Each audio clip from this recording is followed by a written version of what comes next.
Hello, yappers. Happy days are here again, but are they?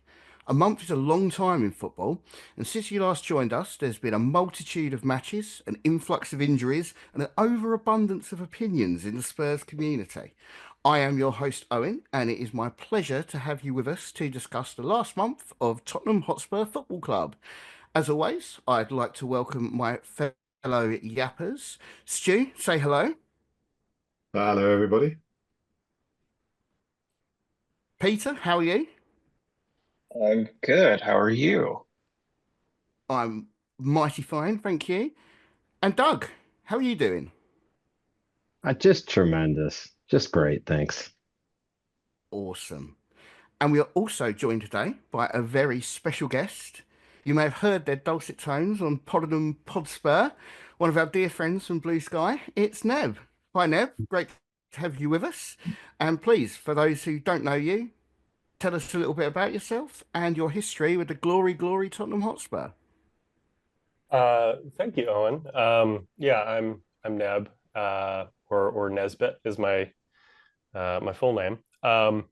Yeah, I've been a fan since 2010. It was my dad who got me into Spurs because he was like, I was just sort of an angsty teen at the time in my room, and he sort of shuffled into my doorway and was like, "You have to fucking drop what you're doing and come watch what I'm watching."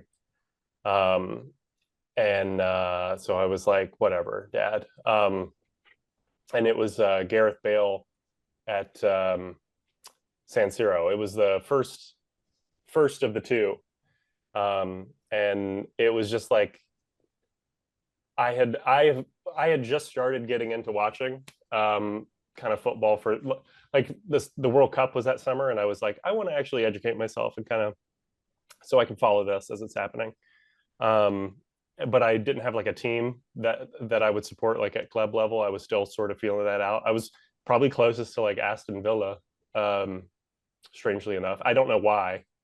When you're like an American and you're like looking for anything tangible to grab onto, it's like with Spurs, it was Gareth Bale being a phenomenon, and then I'm 6'5" and really skinny, or I was really skinny as a teenager, and so of course I saw Peter Crouch, and I could see myself on the field. I'm like, that's what I would look like if I was if I was like a professional footballer, and it would look as weird as I imagine it would look.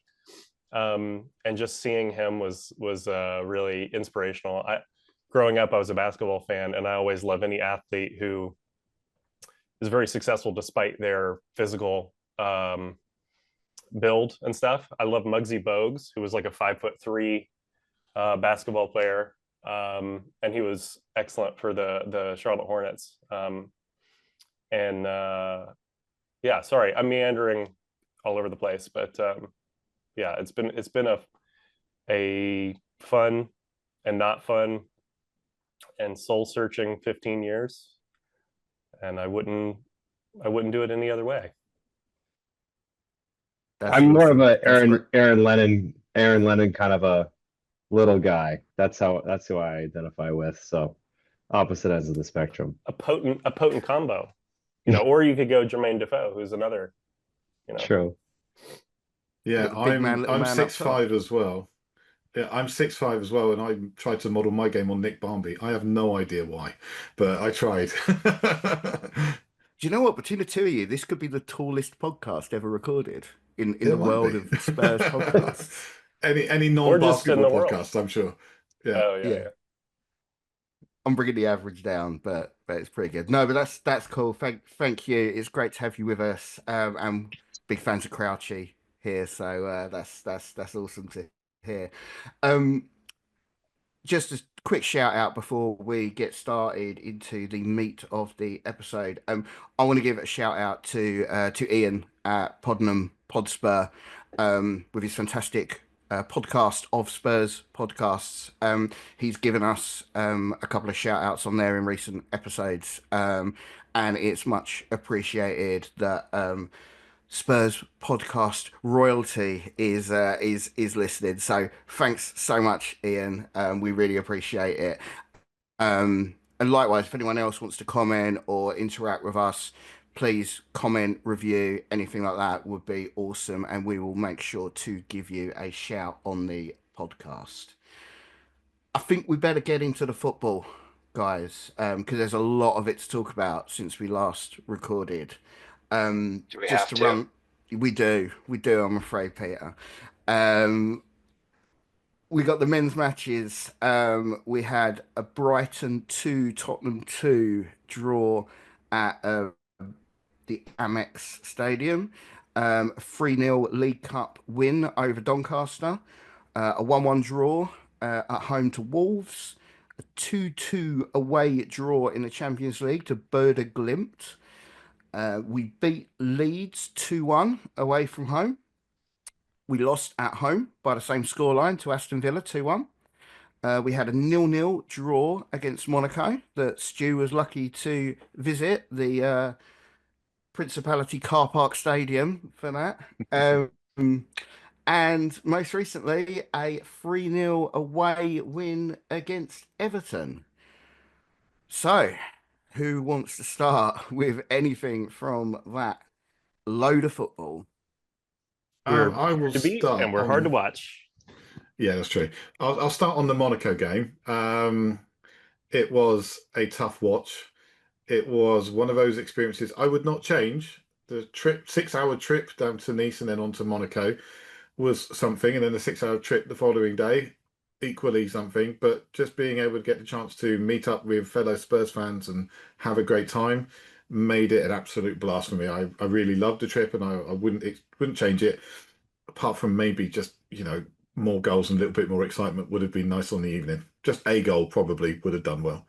But that's all I'll say on the It would have Monaco been game. more. I've had a bit of a There, moan about it. there would have been more goals if it wasn't for Vicario, for sure. Very true. Yeah.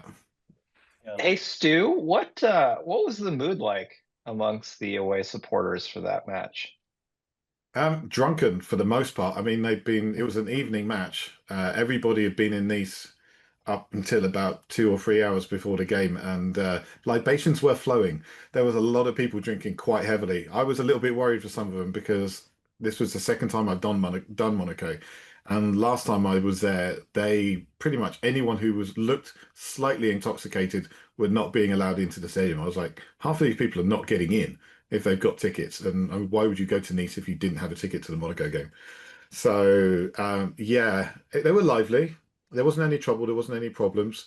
There was one point we were stood outside the bar and there were like 2 or 3 people had their phones out just filming us. And I was like, what on earth is going on? We're not that interesting. But whatever floats their boat, I guess. Was there booing? Did we boo our own players Oh, and yeah. manager? Yeah. At the end of the game, the big round of boos went round. I Oh, think great. booing from the Monaco teams, Monaco fans as well, because we'd done absolutely nothing to even try and entertain them either. It was a really, really poor game, and we just struggled all the way through. And yeah, it was really disheartening to hear booing going on in October. Like, brand new manager, and he can't even get past October without booing happening. So, a bit worrying. Oh, have you not been on Bluesky lately? Oh yeah, I've been on Bluesky, but you don't expect to hear it in the stadium from people that have, traveled to go and support the team. It's the first time I've been in the stadium and heard a side being booed. I've seen us lose quite a few times, but I've never heard of being booed quite like that before. Do you think it was just the performance or lack thereof that was causing that? Because I mean, I've heard a lot of people spinning it as bad performance, but good result. Like an away draw in the Champions League is a good result, and people should be happy with that. I'm not sure I agree. I think we've got to be beating teams like Monaco in order to progress in the top 8. But what do you think about that? I put it down as a bad result myself. I mean, turns out great result because we got a point in the game where we were thoroughly outplayed and should have lost by 3 or 4 goals because Monaco, despite the fact they had a brand new manager, and when I say brand new, he'd been in post like 10 days. He'd had one game before now, and he turned a completely dysfunctional side into something that looked coherent and actually made decent chances against us. But they were missing like 7 or 8 players. of their first teamers. And yeah, we've got a significantly lengthy injury list, but we're only missing 3 players that we were kind of expecting to be available at the start of the season. The rest of people we did not expect to be counting on. Right, so Takai, Matters we knew was not going to happen. Dragoshin, Kulusevski. you know, Kulusevski, we knew they weren't going to be available till later on in the season. Okay, But they're not in the squad. November They're not in the earliest. Champions League squad. They're not even in the Champions League squad. So, you know, so I mean, part Monaco of it are is also not doing great, but they've got lots of injuries themselves. Yeah. they're 6th in the Farmers League, and why is it that we can't beat them? We should have been. Our team was plenty strong enough to go and beat Monaco. But the thing that I think really frustrated people was the seeming lack of tactics. We seem to have one tactic, and I've talked about this before. Our primary tactic seems to be whack the ball towards Kudus and hope that he can make something happen. And it was just going to him all night long. And there was one point where we stood there watching. Vicario had the ball. He had the ball at his feet for like 7-8 seconds. And everybody in that stadium knew where the ball was going to go. Everybody. And Odebert was completely wide and free on the left. Nobody was anywhere near him, right? But boom, right out to the right. Straight across, it went straight to Kudus. And then I joked to the guy stood next to me after Kudus went off. I'll watch him. He'll try and find Kudus now, and it'll go out on the left. And it absolutely bloody did. So it came closer to the subs bench than it went to any of our players. It was, in terms of tactics and performance, it was a bit of a shit show, I'll be honest. It's the horseshoe. I think The horseshoe of death is the name of our strategy at the moment. Is just to like work it around one way. If it's not working there, work it around the other way, and it sucks. It's just not fun to watch, right? I mean, I understand like our midfield kind of is sort of anemic right now.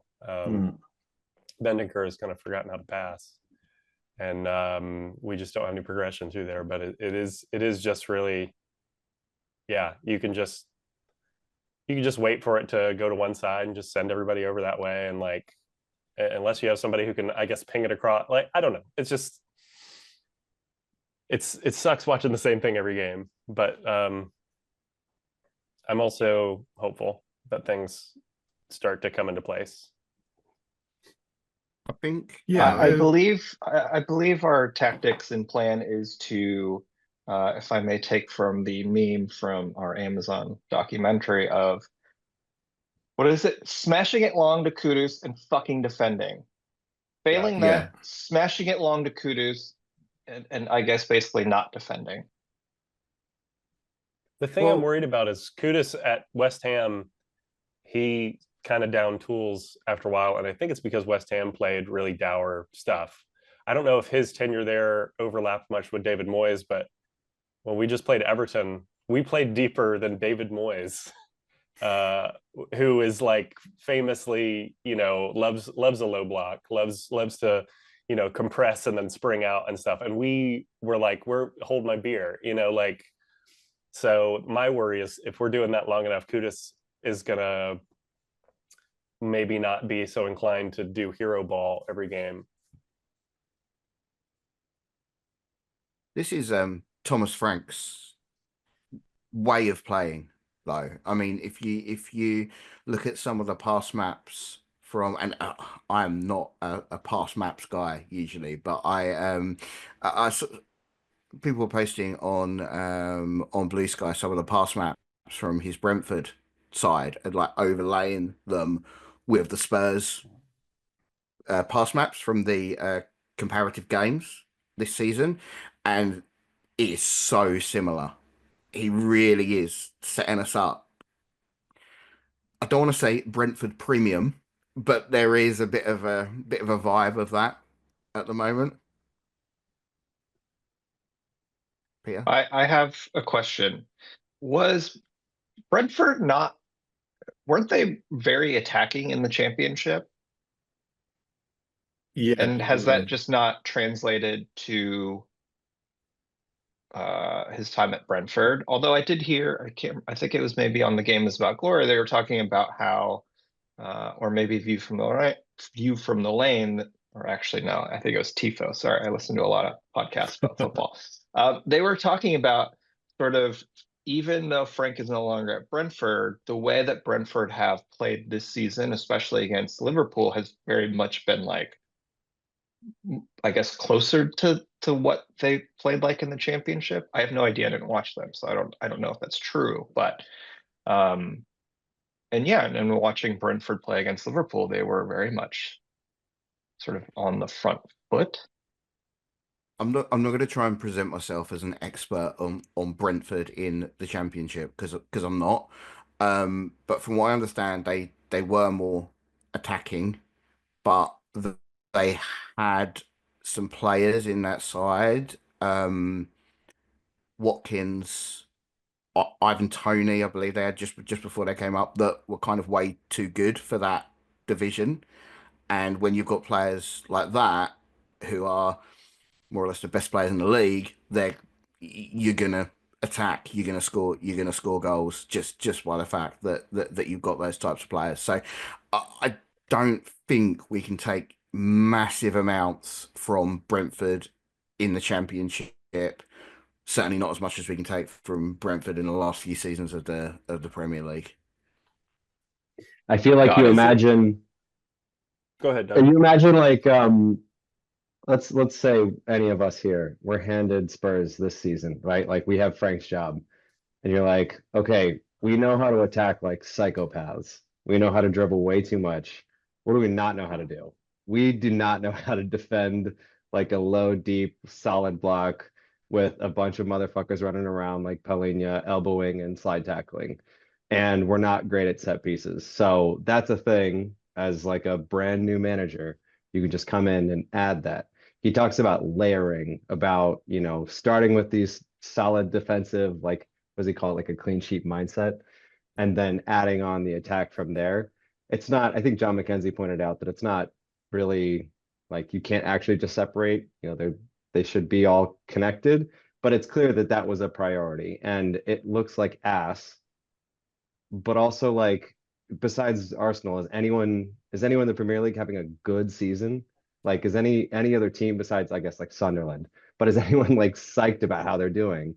Or like we're just one of the kind of good, kind of shit teams that have gotten some bounces going our way, and like we're waiting for our players to come back before we can get a little bit more attacking momentum and cohesiveness with COYSky eventually, with Colin Mwani and Xavi, like figuring out the league and the physicality of it. Like against Everton, you saw Xavi get totally bodied off of that one like through ball into the box in the 6, and he just like gets cleaned out in a totally fair challenge. But I don't know. Like I think it's reasonable that he wanted to start there. It's just hard that we haven't quite seen that this team and Frank are capable of a higher gear. Is it just Frank acknowledging that we're in like a pretty dour moment tactically in the Premier League in terms of like Arteta and his sort of organization of organized crime, just sort of they notice that set pieces are like the untapped sort of resource, I guess, and now that's become like the meta strategy is to just big dudes and just lump it. It's like Tony Pulis is just like, wow, this is my time. Like I was born in the wrong era. And like we're now is it Frank being like, well, that's this is what we got to do until they change the rules and they make it so you can't run up at a long throw and you can't, maybe there's a shot clock on corners. There's like all kinds of weird things that suck that would probably have to come in to combat this. Is that where we're at? Because I just, with Frank talking about like, how Brentford played in the Championship and he was with them for 5 years or so. I think about back when David Moyes took over at Man United, and Rio Ferdinand talked about, he pulled him aside and he showed him videos of Phil Jagielka, and he was like, this is who you need to model yourself after. He was like, I'm Rio Ferdinand. Granted, he was trying to say like, hey, you're getting slow and stuff like that, but it was basically he was using what he knew, which was being at Everton for 10 years and using that as his basis for setting up, how he wanted Man United playing. I just wonder if Frank is like, maybe he wants to do attacking things, but he's having to overcome his lizard brain of make a team really hard to beat. I remember every time we played Brentford, except for maybe on a few occasions, I was like, man, it sucks to play them because they make it so hard. It's all you have to fight, like you have to be like absolutely on it to get anything out of Brentford. And I feel like we have become that, which is cool, but it also, from a moment to moment basis, it's not like great on the eye. And I think we could get there, if he looks deep and he feels like he can transcend just this solid base and nicking stuff off of set pieces. I think the booing might help. Booing always yeah, we need to helps. boo him more. Push it a little, might get him going a little faster. I do really hope that Thomas Frank isn't going up to Christian Romero with a picture of Ben Mee and going, "This is the guy you've got to be. This is the guy. This is the guy who's gonna win us." Yeah. Yeah. I think you're right. I think it's where we're at in football at the moment. I did write in my notes, is football just rubbish now? And it might be that this season it's gonna be very physical. It's gonna be set pieces, long throws, hoofing it. Maybe we're in for a season of that. It can't be coincidence that every team more or less is doing it. I think James Feldman on Bluesky had a really interesting point about sort of set pieces, and I don't know whether to sort of read verbatim what he has said or what he has written, or we're just going to show up, but I'm just going to read it out loud because I think it's pretty interesting. And this is in relation to set pieces, right? So what he says is, I think that we'll see the advantages on set pieces and throws degrade with time. Right now, clubs still have a little advantage when doing this, but it's like defensive shifts in baseball. The first mover advantage has already decayed, and in a few years, every decent club will have achieved parity on set plays.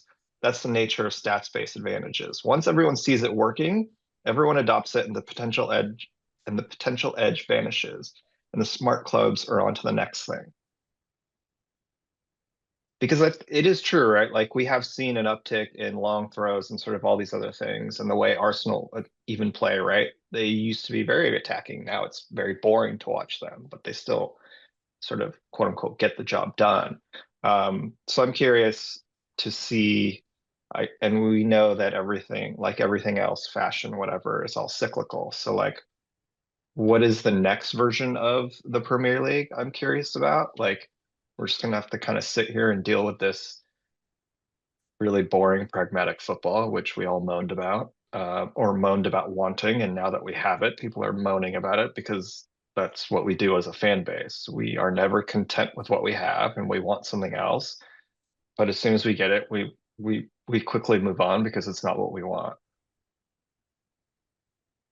I mean, if you're going to go and look at history, if you go from pragmatic football, the last time there was a significant period of pragmatic football in England, the next thing that came in was a massive influx of foreign players and the creation of the Premier League, which made things a little bit more interesting, a little bit more exciting because they brought technical values that, the typical English player did not have. Now, we can't really do that because we've already got them. So we're just going to be getting in a load of South American players and just trying to play Brazilian football. Not sure that's a great idea because Brazilian football's terrible right now. We go back to how it was before that, and all the foreigners. We put a really hard cap on overseas players in the teams, and we just get a 4-4-2, and George Graham back fours in the Premier League next. Can't wait. Yeah, just meat and potatoes all the way through. Big man, little man, bring it back. Yeah. One question that I have, which maybe is I don't know, is a good question, but it's just like, who are we as Spurs? Like, what do we deserve? What level should we expect to be at, both in terms of technical ability, players that we get,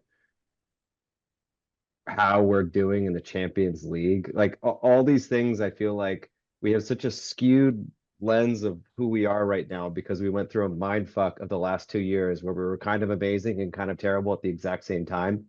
And so we have these memories, or at least I do. Like I started following in like 2013, and I think about our high highs under Poch. I was like, okay, we're like second, third, fourth ish, cups here and there, decent runs in the Champions League, and we're just not that. Like we're just brand new players besides, Ben Davies, which doesn't even count.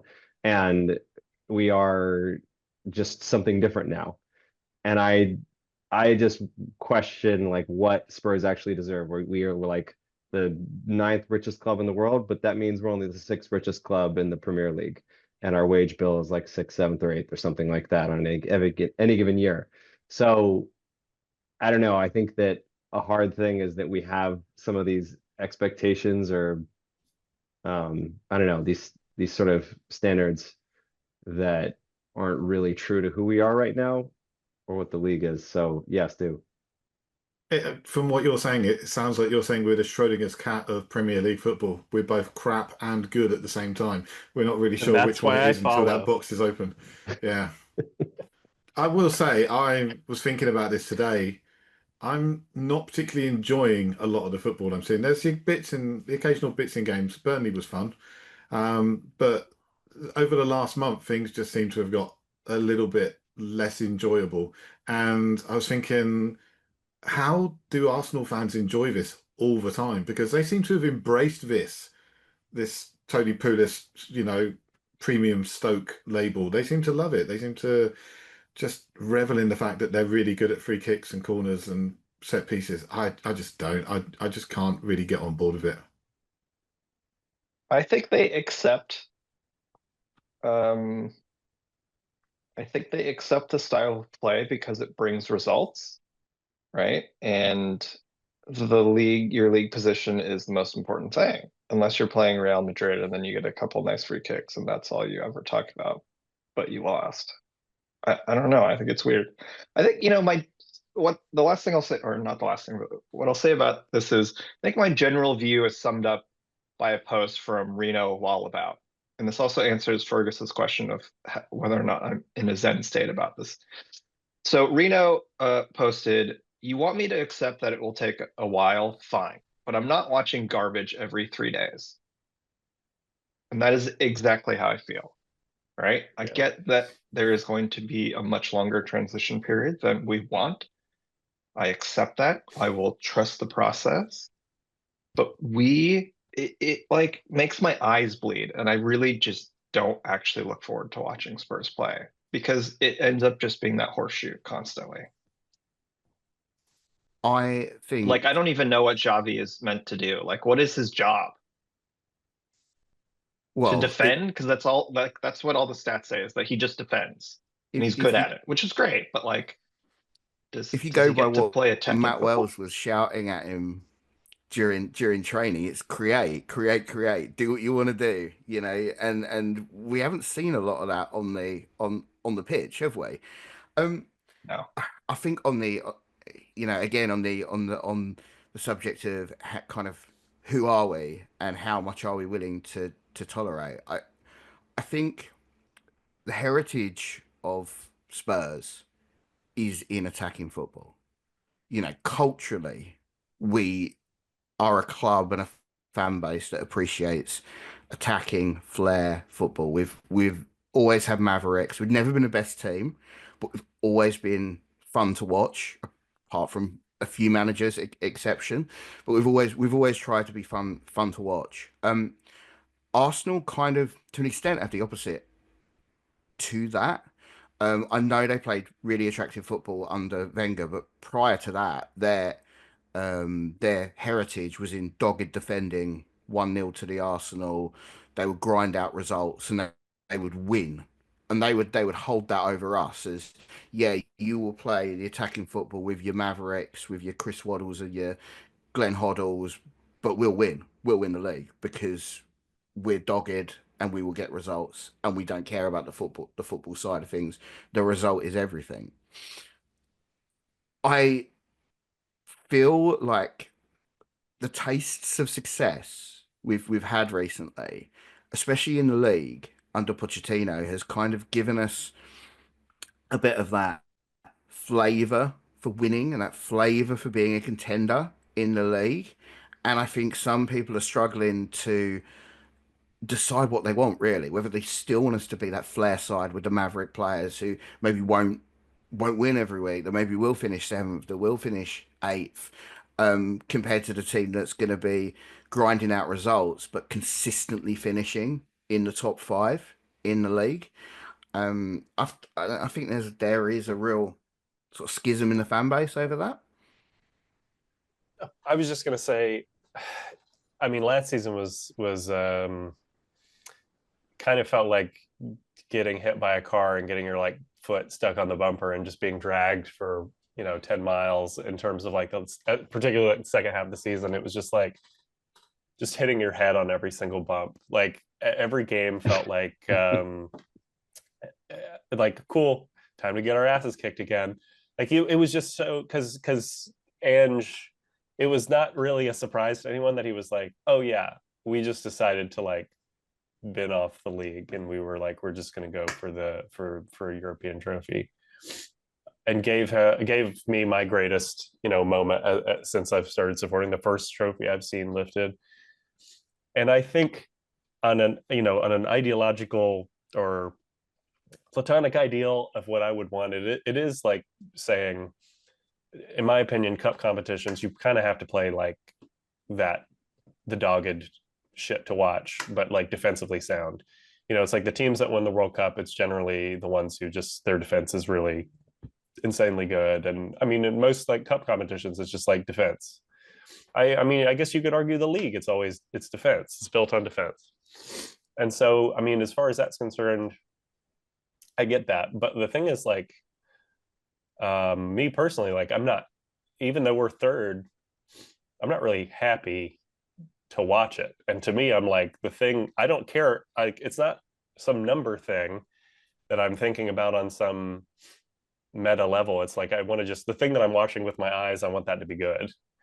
And if we lose, then we lose, but at least like they, went out there and they tried it. I like the Spurs that, we were fine with the taste of blood in our mouth because we got punched in the face, and we accepted that, rather than this us being like the Floyd Mayweather of football. It's just, it's not really the greatest thing to watch. I think in a way, Thomas Frank has been helped by Ange Postecoglou's complete failure at Forest, because a lot of people, including myself, wanted him to have a third season, right? And when he went to Forest, we were like, oh, well, maybe we're going to get to see what he could have done.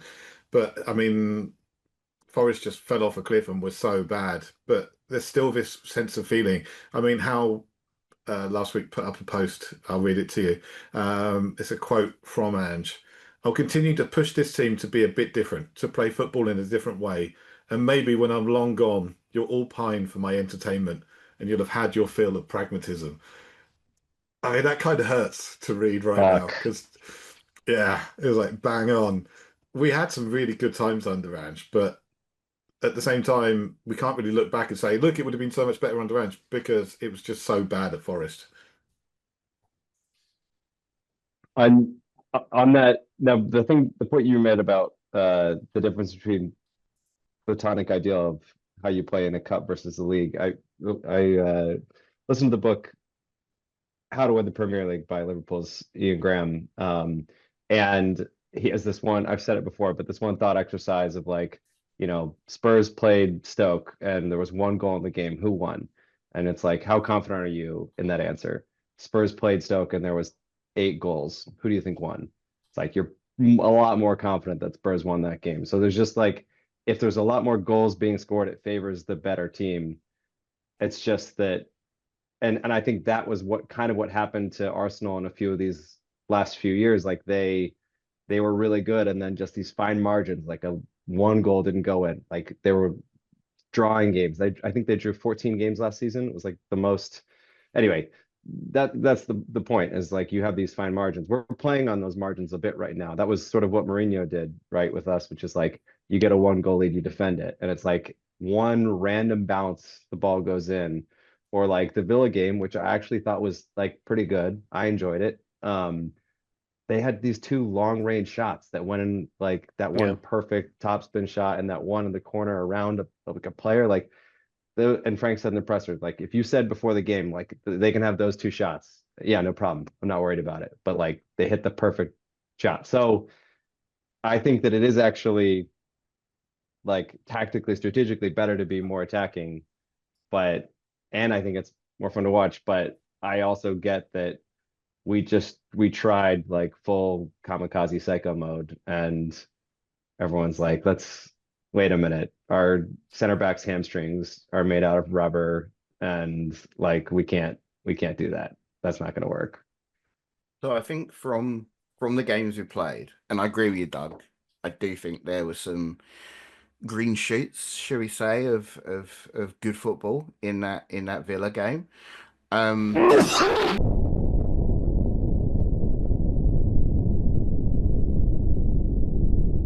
I'm more concerned about the Wolves game and the Boda Glimt game where and the Monaco game where we were terrible.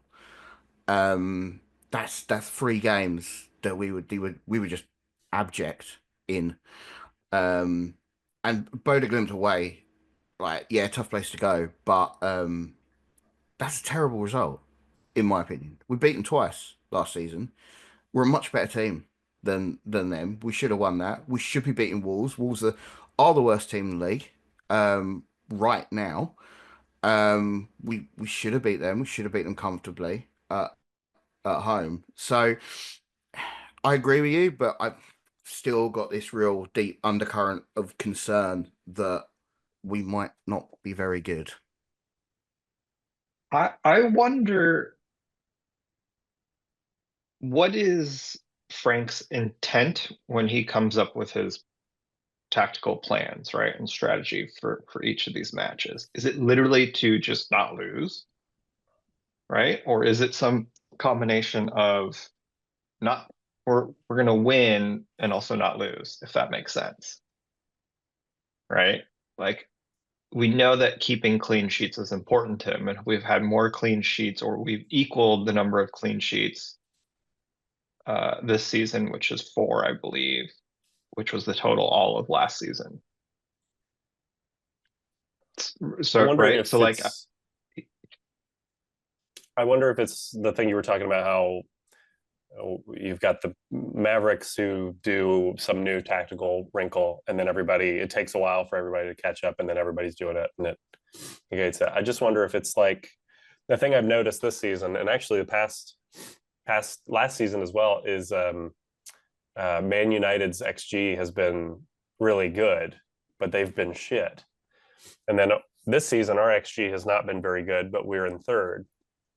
And the wisdom that would go with that is that eventually the truth would come out, which is that we're not very good and they're actually really good, but really unlucky. When what I'm thinking might actually be happening is we're in the sunken place of super defensive set piece based stuff, and where XG is now like, it's going to take a while for it to be really valued as a stat again, because it's like, I mean, I don't know really how XG works over, with set pieces and stuff like that, but I just wonder if that's like messed with the numbers. And now it's just way harder to assess, is a team good? Because like when I watch Arsenal, I'm like, man, watching this every week, I would just not. I would just not. I would just wait. Like when Jose Mourinho was our manager, I was like, you know what? I'm going to take a little break, because that was the first time that I did not try to watch every single game in a season. And I'm sad that like right now I'm in a place where I'm like, if I miss a game, I'm bummed, but I'm not like devastated like I would be at just about any other part in our history. So I'm just wondering if it is, I don't know, is it just that Frank is saying, I'm a big nerd and I've looked at the numbers and I've looked at what is the most successful thing, and we're just going to strive for that. And people will thank me when we've won, the treble or whatever. I just wonder if that's what he's thinking. I don't know. Yeah, it's weird because, right, I think when you look at the table, we have scored or joint scored the most goals in the league, and I think we're joint second in terms of best defense. And I feel like this is just one of those cases where we're kind of defaulting to the eye test, right? Because we know from an XG standpoint, we're not doing great. We're not creating any chances practically. Scored a lot of goals from set pieces and what have you. Or maybe it's just because I'm not, numbers and maths don't really work for me. But like, right? But like, if we're going by stats, it doesn't actually look good for us. But somehow we are third. Again, we have the second most goals and the second best defense. So like, how does that work out? And to me, it just sort of comes down to like the eye test. Like, we are so fucking boring to watch. It literally makes my eyes bleed. And it's not because I don't care about Thomas Frank, to be quite honest with you, right? Like, he's the manager. I will support him, whatever. Do whatever you need to do. But like, we are so fucking boring to watch. And so I don't know, the question of like, is everyone in the league just shit this season? Or is football sort of like really bad? I guess, because I'm not really having that much fun watching us play. And even on Sunday against Everton, I was sort of like, I don't know, two set pieces. And then, goals from corners. I'm like, I don't know. It wasn't an Olympico, so I don't fucking care because it's boring. It's just boring. I think he is a big fucking nerd, and I think when he says like we got a lot of great crosses into great areas. I remember making fun of Arteta for saying that like 4 or 5 years ago. I was like, look at this fucking idiot who's just spamming crosses in. What a stupid way to play. And Frank's like, we're gonna get more crosses in. And by the way, like Ariel is doing the same thing. And like if you look at Bournemouth's underlying numbers, they're hot shit right now in the table, like they are riding high on some insane long range goals. Was it against Fulham? Semenyo had that insane dribble on the left, finish from a tight angle, and then I can't remember Clive or someone, like just bangers. I'm like, okay, you can't keep that up for like a long time. So I think yes, he's a big nerd. I think yes, there's also something that's happening where like it's a trend, everyone's following it. I think also like everyone's realized they don't like being counterattacked with big wide open chances, like what happened to us all last year. And like Arsenal has just figured out that you can just play really conservative with the ball and then score goals on set pieces, and you don't have to risk being counterattacked. And like that was one of the things that like Rodri was amazing with City when he was alive, RIP. That he would just prevent that like insane counterattack, right? Or why Pep would have four center backs. So everyone's trying to do that, that blanket thing where, if you pull it up to your head, your feet get cold, and we've just all gone really conservative. It's a little shit to watch. Everyone's a little bit shit to watch. And he's a big nerd. And also Kulusevski, James Madison, Colomwani, and Xavi Simons, once they actually know how to play in this league, like maybe it turns fun. It could. You don't know. It could. I mean, it looks like we could have a really insane, electrifying front four, really, like when it's clicking. Because it's like, it felt like for a few years we had no real pace up front except for Son. And now it's like everybody is speedy. And also Simons is I wouldn't say like he over a long distance. He's not like he would gallop along like Holland or something, but like acceleration wise, he can get out of a jam like that. And so I'm like, I don't want this to be like West Ham, because West Ham for the past few years, it was like a few years ago when they got like Paquetá and Kudus, and they had like all these, and Bowen, and just a bunch of really like fun players. But then they got Moyes, you know, or Lopetegui, or like whoever whatever shitty, you know, not shitty. I have a lot of respect for Moyes and the way, like, I actually enjoy watching a really good defensive counterattacking performance from time to time, because it is really, it can be super thrilling. Like I mean, I have loved our performances in which we did when you get to about the 70th minute and you're like, we're not going to lose this. Like we're going to win this. And we have like, there's probably like 12 more chances coming at us. But like that was kind of like the Europa League final, was it got to about 70 minutes. And then I was just like calm. I was just serene. I was like, Man United are not going to fucking do it. And right now, the weird thing is like, we are very defensively solid, but the numbers say and stuff, but I don't necessarily get that feeling right now that I'm just like, yes, nothing will get past us. I don't know. So I think if that was that, I think I could enjoy it more, because then at least I wouldn't feel like it was just a bunch of bozos like tripping over each other's dicks. Like that's what it feels like half the time when we watch them, is that they don't know what they're doing, like offensively or defensively. So I don't know. Say what you like about Lucas Paquetá, you can bet he'll try to do something in the game. And he'll bet on it too. Tremendous. So will he. Yeah. Allegedly.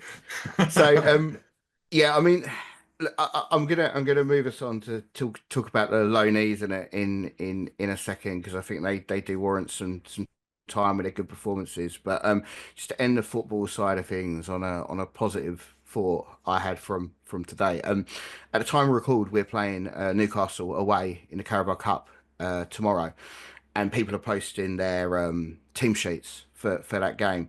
And someone posted a team sheet that had Tell, Odebear, Kolo Muani, Bergval, Sarr, Gray in it. And it's like, we have got so many good young players. Yeah. Like we could be amazing from an attacking perspective in a couple of years' time. And brings us on to the loan players as well. I mean, some of these guys who are out on loan performing really well. I mean, Will Lankshear is scoring goals for Oxford.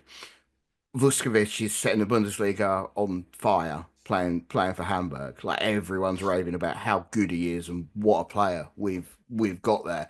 And I know we've spoken about it on the pod before. And the Portsmouth fans have really taken to Yang as well, and he's doing a great job down there. Peter, I know you've been watching a bit of Yang down at Pompey. What are your thoughts on him? Yeah, it wasn't looking great for him at the start of the season. He wasn't really getting a lot of minutes, but since the international break, he's been in the starting 11, and in his last 5 starts, he's had 2 goals and an assist. I think he looks much more comfortable this season than he did last season. Not that he looked sort of like a fish out of water last season, but yeah, he looks more comfortable. He's been really direct. He looks to take on his man and sort of get to the goal line for a cross or a cutback. What's interesting is that both of his goals have come from the edge of the box on sort of a volley, but his run against Leicester that led to Pompey's equalizer was a real delight. He didn't quite break Vuskovic, however you say his name, his ankles, but he nearly did. And if you haven't seen that assist, you should go and watch it. And yeah, Pompey fans have already they've come up with a song for him, which I think is great, and it's to Joy Division's "Love Will Tear Us Apart," but their version is "Young Will Tear You Apart Again." And it's true. It's great to see, But one of the things I wanted to bring up just in terms of our loanees is I think there is a certain I guess we sort of need to temper our expectations of these young kids that are coming up. Just think about what's been said of Jamie Donnelly, who can't seem to play at Stoke at all now. Alfie Dorrington, who's in the Scottish Premiership with Aberdeen, and he's gotten maybe something like 300 minutes. Mikey Moore at Rangers, Vuskovic, Will Lankshear, and sort of how they're all the next best thing. Now, just imagine all of their faces together, and I think there's a sort of commonality there. Meanwhile, you don't really ever hear about George Abbott, Damola Ajayi, Ashley Phillips, who has 500 some minutes in the championship, and Alfie Dorrington has 300 some minutes in the Scottish Premiership. Like, fuck's going on here? Or even like Tyrese Hall. And obviously Young at Pompeii is doing really well, but like literally no one ever talks about a certain group of these lone kids while another group of them get talked about ad nauseum, yet they can't fucking do anything, right? On some level.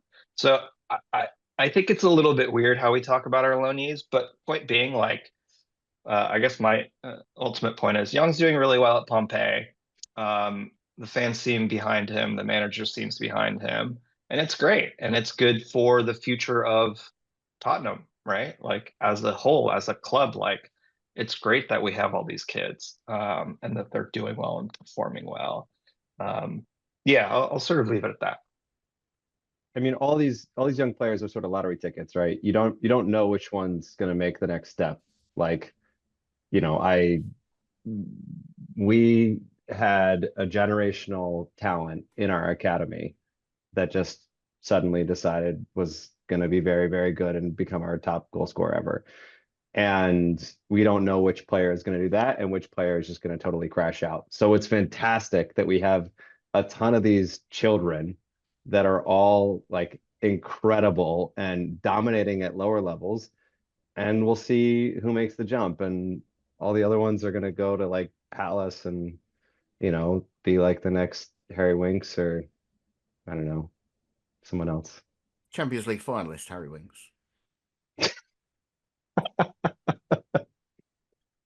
Wow. He didn't do bad.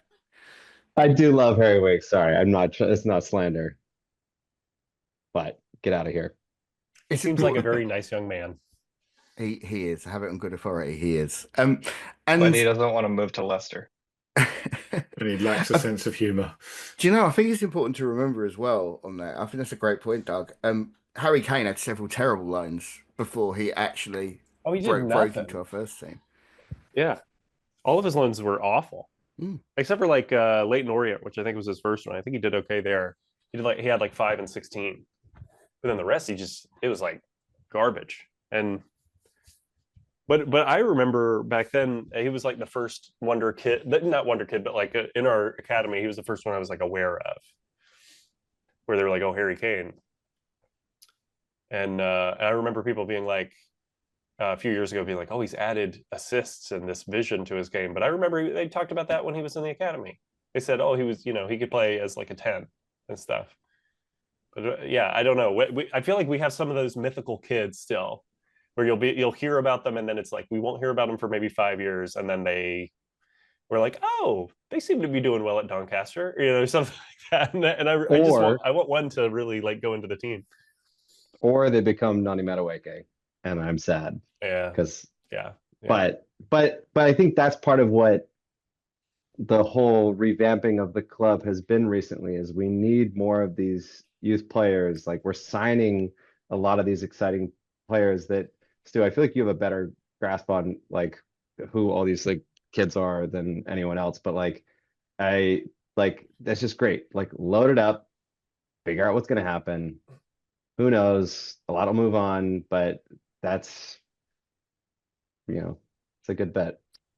I mean, I think the thing about the academy though is also like we know that very few of those kids are going to make it into the first team and have an actual impact, right?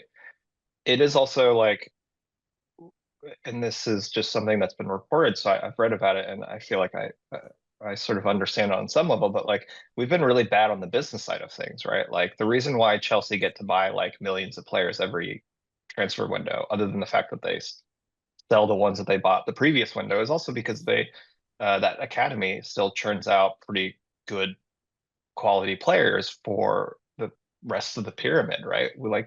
Not all of them are going to make it in the Premier League, but you can still make a pretty good living in the Championship or League One or League Two, right? Like if you're good enough and sort of playing consistently enough and have a long enough career, like that's great for them, because that's really what it's sort of, on some level, that's what it's about, right? Is like making sure that these kids actually have something to do with their lives other than going like, well, I just wasn't good enough at 20 or 22 or 23, and I actually have no idea what the fuck to do with my life. I'm not prepared for like not playing football professionally. But anyways, yeah, I think it's great that we have all these kids, and it should be that way, right? Like we should be prospecting for youth around the country, around, I don't know if you can do it around the world, whatever, but like, and bringing them in and bringing them up, and then being able to either get them into the first team or sell them on. Like, that's just good business. So, yeah, it's good that, I think Paratici, right, was the one that came in and said like, actually, like, you got to start paying these kids, otherwise they're not going to come here. Yeah, that was the reason we lost Madueke, is that he didn't feel that there was a pathway into the team for him, and he also didn't think the money on offer was particularly great, because there was a really strict band where we would play youth players up to a certain amount. And I think it was when Mikey Moore came through, and they were like, well, there's a chance, real chance we could probably lose him to a club who's just willing to pay him more, because he was coming up to 15, 16 years old and getting to that point where he's deciding whether or not you're going to give him a first contract. And loads of clubs, Barcelona, Real Madrid, both the Manchester teams, Chelsea, all sniffing around him. And it's like, well, we can't really afford to lose this kid because we've lost Madueke, we've lost other players in the past. And, losing this guy would not be particularly great. So they opened up that amount of money, that window that they're prepared to pay. But I mean, if you go back to Harry Kane times, Harry Kane wasn't even regarded as the best player in the academy at the time. Ryan Mason was the player everyone was talking about. Harry Kane was like, oh, we've got this kid, he scores a lot of goals, but is he good enough to step up? Ryan Mason was like, this kid's going to be a Premier League player. There's no doubt about it. And then after that, there was still more talk about Marcus Edwards and other players. So we've got these people coming through, and we've missed out on a few, and we've lost a few. Like we lost Dexter Oliver even this summer, who I thought looked like a really good young midfielder, and he's gone to Manchester City. But we've still kept players like Tyrese Hall, who's now doing really well at Notts County, George Abbott, who's at Wickham now, I believe. He's on loan there as well, but he was at Notts County last season. We've got Mason Melia coming in January. We've got, Luka Vuskovic, who's out on loan. Ashley Phillips, who is starting to get a few more minutes for Stoke. We've got a whole range of players out on loan now, and some of these players are just not going to make it. But if we can sell some of them, that is the economic reality of youth football. You sell a few players and you suddenly make the academy worthwhile. And then when that Harry Kane player comes through, who becomes your leading goal scorer and emblem for the entire club for a decade, that is literally the cherry on top of the cake. We do seem to be getting better at selling players and letting players go. One that always stands out in my mind, and he's a fairly decent player now, but Cameron Carter-Vickers, we held on to for ages, and he never played. Troy Parrott to an extent as well. We held on to him for a very, very long time. And in the end, they didn't make it at Premier League level, and they still may come back. But they strike me as two players we hung on to for a very long time, probably longer than we should have done, and pinned a little, probably too many hopes on them. I think we're getting a little bit better at moving players on, even if it might be the wrong decision in the long run. We're kind of more willing to take that chance and say, okay, we're going to let them go. We're going to bring other players in. We're going to give other young players the opportunity, which I think is the right thing to do. We are sometimes too sentimental, and I do think we need to just take a hard line with players that may or may not make it. Counterpoint: they're all my beautiful children, and I love them all so much. You got to let them fly the nest. You got to let them spread their wings. They will not flourish in the reserves. Every one of those players you mentioned, Stu, was a stab to my heart. Marcus Edwards, Troy Parrott. I was so much hope for Cameron Carter-Vickers, who I always knew was garbage, even though I'm like so biased for an American. Like I have a Yedlin jersey, a Yedlin Spurs shirt, but I feel like Carter-Vickers would always play those preseason matches, and you'd be like, this dude is just not fast enough for this league. That has got to be only DeAndre Yedlin Spurs jersey in existence. It has to be. Yeah. Let's move on to talk a little bit um, Spurs media, COYSky, Bluesky, and the socials and what people are saying. A lot of topics of discussion on there, and lots of people with a lot of opinions, many that we've covered already. Loanees is a bit of a hot topic as well, especially around Vuskovic. Some people feel he shouldn't have gone on loan. We should have kept him around. Ange, always a topic of discussion. Of course, we've got Paratici coming back as well, and a lot of discourse around our wonderful goalkeeper, in my opinion, wonderful goalkeeper, Vicario. So, thoughts on that? It's a whole can of worms. Where do we even begin? I guess let's talk about Vicario, just because he was the last one mentioned, and so I think bankrupt Spurs had a really good tweet or post from the other day. Like he something to the effect of he's got a lot of glaring issues, but because he's such a good shot stopper, it's sort of a net good.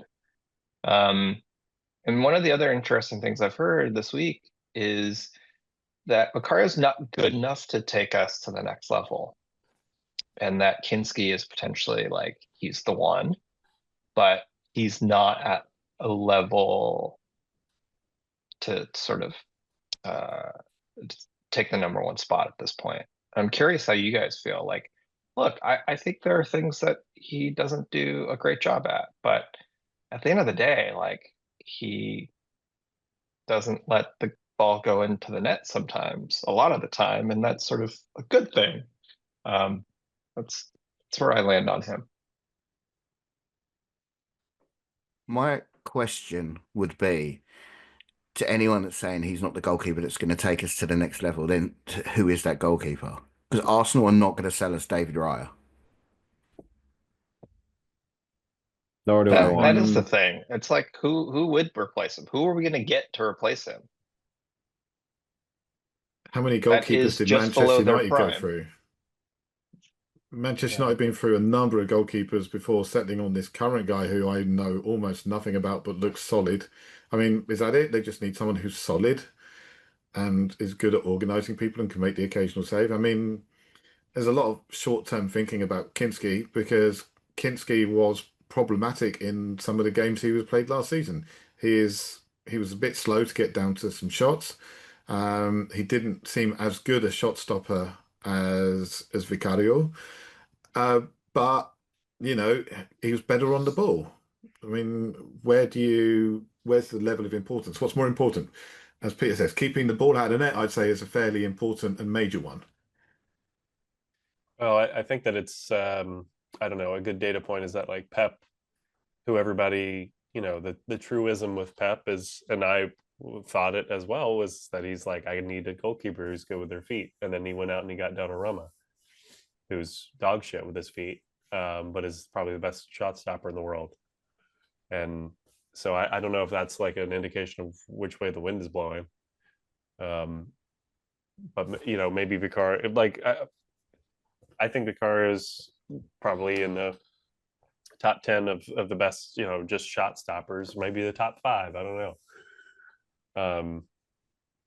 And that's got to be worth something. Yeah, he's third in the league right now with like basically goals prevented just by being very good at saving the ball. I think he's saved like 2.1 goals.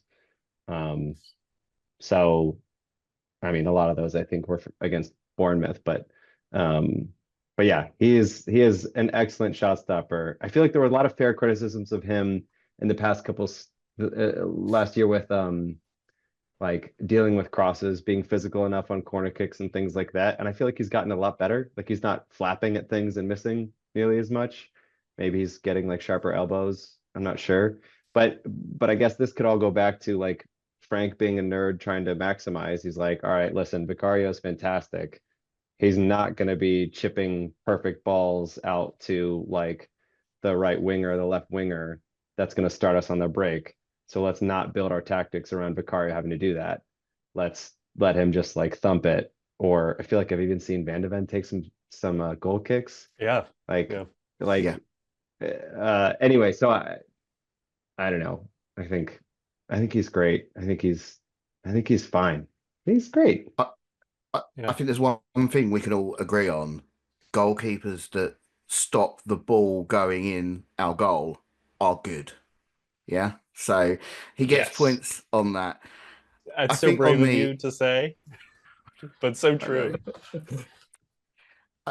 I think the on the set piece thing, I don't think Vic has actually got any less flappy, but I agree with your point on Frank minimizing our weaknesses, and I think he's probably set us up to defend set pieces in a way that Vicario has to come less for them, so it's less noticeable that he still has those tendencies, which again, that's a good thing. That's something that often goes unseen that adds value to our team and minimizes our weaknesses. So yeah, I think kudos to Thomas Frank on that. I think also just to answer that other question you had around social media generally, Vlad for the Fighting Cock said that when he's alone watching a game, he'll go on social media afterwards and just get the poison out and just say like the most terrible things about these players, just cursing them up and down. And I feel like that's how a lot of people use it, just like one event. And then like any social media, we all just sort of pick up the negative thing, we argue with it, and then that's the thing that gets popping up into our feed over and over again. But I think people are, you know, they're at least like reasonable on Bluesky about it. Like I don't think anyone's like, I mean, some people aren't, but mostly pretty reasonable. But yeah, I feel like it's just everyone's a little bit like, oh, this kind of sucks. Like, no, like you just like, yeah, I don't want to watch it. Peter, like, yeah, it's like, yeah, it's like not an amazing vibe. And I think that The people who came to Bluesky, it's like we contain multitudes. We have other things that we can enjoy. I'm like, I'm gonna go play with my daughter now. Yeah. I'm not gonna be angry because I just saw João Paulinho like float a flaccid ball out to the wing like for the 80th time. Take that back. João Paulinho does nothing flaccid. That man is rock solid at all times. He's chiseled. Yeah, that's true. Chiseled. That's very true. When he took his shirt off, he wasn't the only one rock solid, is all I'm saying. Oh man. I think there's a lot of humor in it, right? And some of it is that kind of gallows humor that, yeah, we've just seen a load of shit and we've drawn it home to Wolves, but we have a joke about it. And as much as like there's a bit of fury underneath it, it's kind of taken in at the end of the day, this is football. There are worse things happening in the world at the moment than what's going on a football pitch. And I think kind of there's a lot of perspective in the community on that front. I did see some tempers getting frayed around certain, and again, it was kind of this whole. Ange always gets brought up in it, and it kind of the biggest arguments I've seen on there are around the whole, are we better than we were than we are we better now than what we were under Ange? Should it, and it always reverts to the should he have been sacked? I don't think he should have been sacked. I think he should have been sacked. 17th in the league ad nauseum. Yeah. It always seems to come back to that, and it's infuriating. I think like the general mood on Bluesky definitely took a nosedive somewhere towards the end of Ange's first season. Right? Because it was very like pretty happy clappy, positive, everyone being positive. Last season was obviously like it was a very sort of divided fan base, at least on Bluesky, right? You had that subset of people who were just like, we're 17th in the league. This is completely unacceptable. And everyone else on the other side was basically like, well, he's been dealt a really shitty hand with injuries. and we don't have we don't have enough players, but we're still doing well. We're in the semifinals of the League Cup. We're still in Europa, etc. Like, I don't know how you balance those two, but this year I feel like it's 9 games into the season. It feels very much like the level of sarcasm, gallows humor, and self-deprecation, maybe not so much self-deprecation, but certainly sarcasm and gallows humor has certainly like gone up significant levels. And I do see people getting really actually angry about stuff. And I'm like, the whole go touch grass, like this is not that important sort of thing comes to mind, but like, I don't know. Yeah, I think to your point, Owen, there is some like level of like anger and like toxicity underneath some of the sort of jokes and things like that. And rightfully so, right? Like, because I think again, it just goes back to the eye test. Like, I don't care that we're third in the league. Like, we look like dog shit. It doesn't look like we know how to attack. Like, Javi never touches the ball. So like, why did we buy him? I think there's a difference between, going through it and going through the bad performances and being third 9 games into the season, which doesn't really mean a lot. And a lot of people are putting a lot on that league position at the moment. And it's like that could tank between now and Christmas and likely will a little bit. If we were having this conversation at the end of the season and those people were saying, yeah, but we finished third and we qualified for the Champions League and we were, I don't know, like 7 points off winning the Premier League, I could probably say, okay, all right, in retrospect, maybe getting through some of those crappy matches where we played bad football was worth it. There was a means to an end.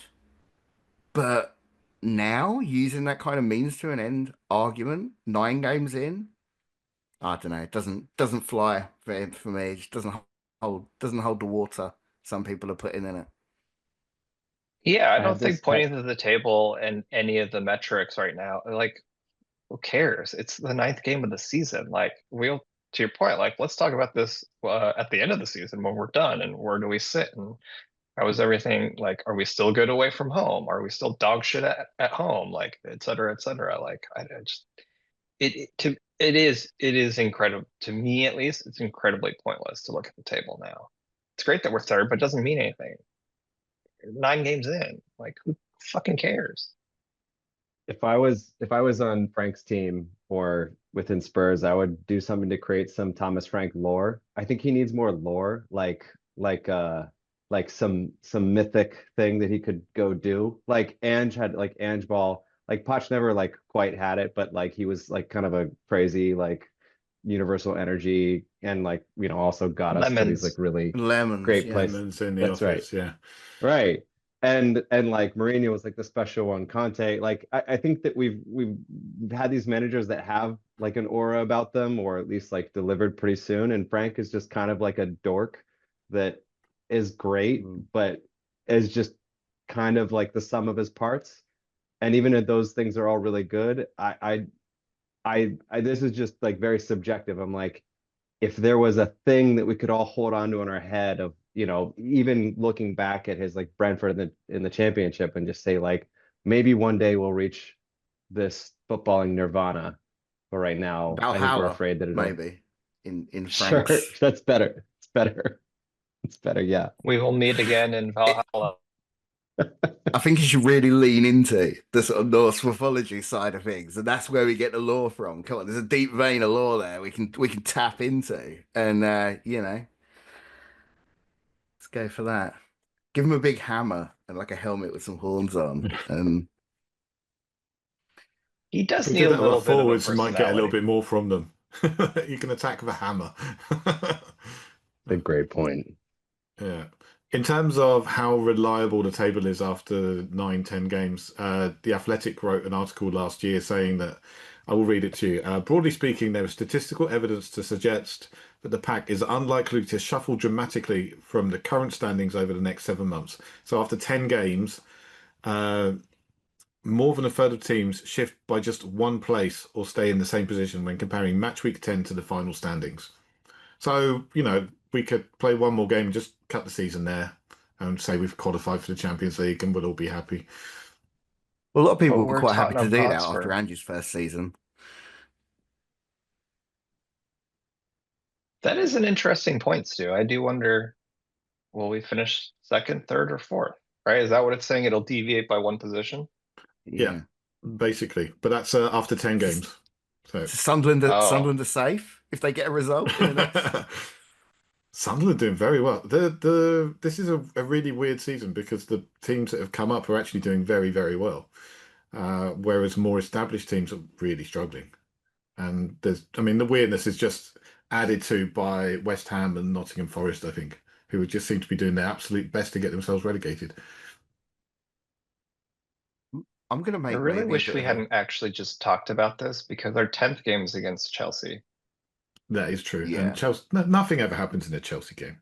I mean, it's always quite a little affair, right? I've got this bold thought. I'm going to make a bold suggestion. I'm going to speak it into reality now.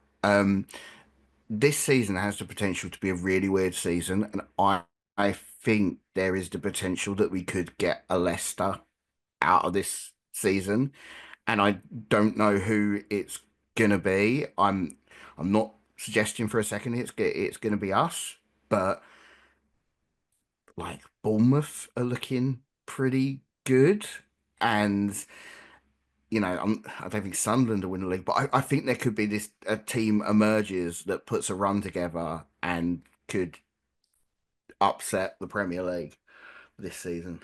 I don't know. Do you guys think there's any semblance of possibility in that?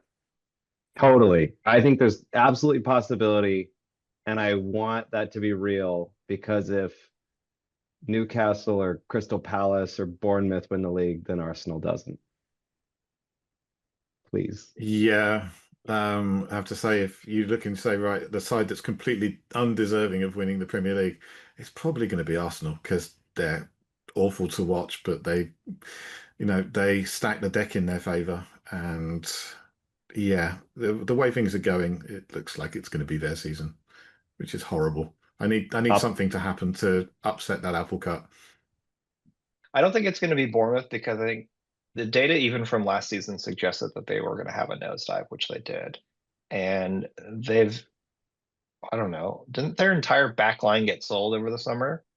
Yeah. I mean, I think, sure, Anton Semenyo is forming his XG by an insane number, like a certain someone we had for 10 seasons.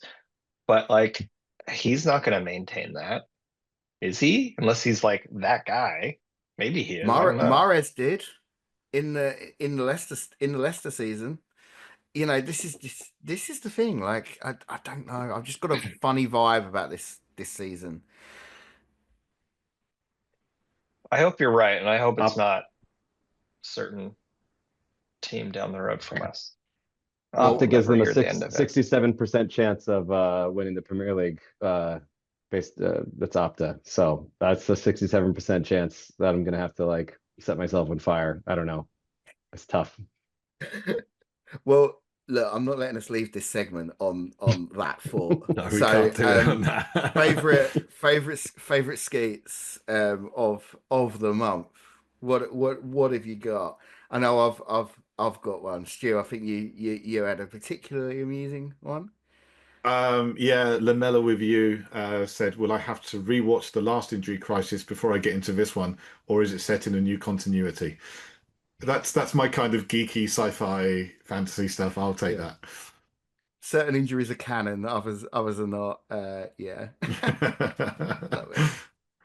Romero's would be canon then. Yeah. Yeah, without a doubt. I have one from Mumco on Bluesky. He replied to the Premier League news account on Bluesky. Um, they asked the question, "What do you think is the main problem at Liverpool?" And Mumco replied with losing games, which I thought was really on the nose and very Bang amusing. on the money. Okay. I've got Anyone one. go for Sorry. it, Doug? Mine is kind of a cheat because it's someone posting an article, but it's Martin Eastwood posted article called Shrinkage, Uncertainty, and Son Heung-min Using Bayesian Methods to Identify Finishing Ability. The point is that over the last 10 years, his data basically says that Son is the best finisher in the world and Kane is fifth best. Son is like a place above Messi. So I just want to say that because I still think Son is underrated. And like I know Yes. that he's like we love him. He's amazing for all these reasons. And I think also like he's actually still just like maybe the best finisher ever, or like among the best people of kicking a ball into a very small area that will go in the net past the goalie. So I'm just grateful for him. Thanks, son. We love you and miss you. I miss Son him so had that much. ability to finish in a way that, I hadn't felt that confident anyone going through one-on-one with a goalkeeper since Berbatov days. Berbatov had that same ability to just unerringly slot it past the goalkeeper when he was one-on-one. And Sonny did that amazingly, which is why, so many of us were sure that he was going to score when he went through against Man City, and then it didn't happen. So sad, so sad. But I think Son It's and it, Kane probably both needed to leave the club to become recognizable in their quality, because people were willing to write them off because they're at Spurs for some strange reason. just like Daniel Levy. We appreciate them when they're gone. But I mean, Son. Another thing I will just to ring his praises a little bit more. That level of finishing from a winger is even more impressive, because like wingers are often known for their ability to create chances, to provide balls for a striker to put the ball in the back of the net. He could do it all. He could provide and score as well. And we saw that in that amazing season where him and Kane were just on fire. They were just like finishing each other's sentences in a footballing sense. Superb. And yeah, I heard he is coming back to say goodbye properly. He said in an interview that I saw, which is very welcome, and I think we'll all be really really happy to see that. That was the setting a world record video, right? Yeah, that was good. Yeah, Yeah. it's good. It's worth watching. Okay, I think we will wrap up there for the month. Thank you, everybody, for listening. Please do leave us a like, leave us a comment, leave us a review. All your input is much appreciated. Thank you very much to our guest today, and thank you very much to my fellow yappers. I will see you all next month. You can find us on Bluesky at yaps-podcast.bsky.social. We will bid you farewell. Come on, you Spurs. Jab, jab, jab, jab, jab, jab, jab, jab, jab, jab, jab, jab, jab.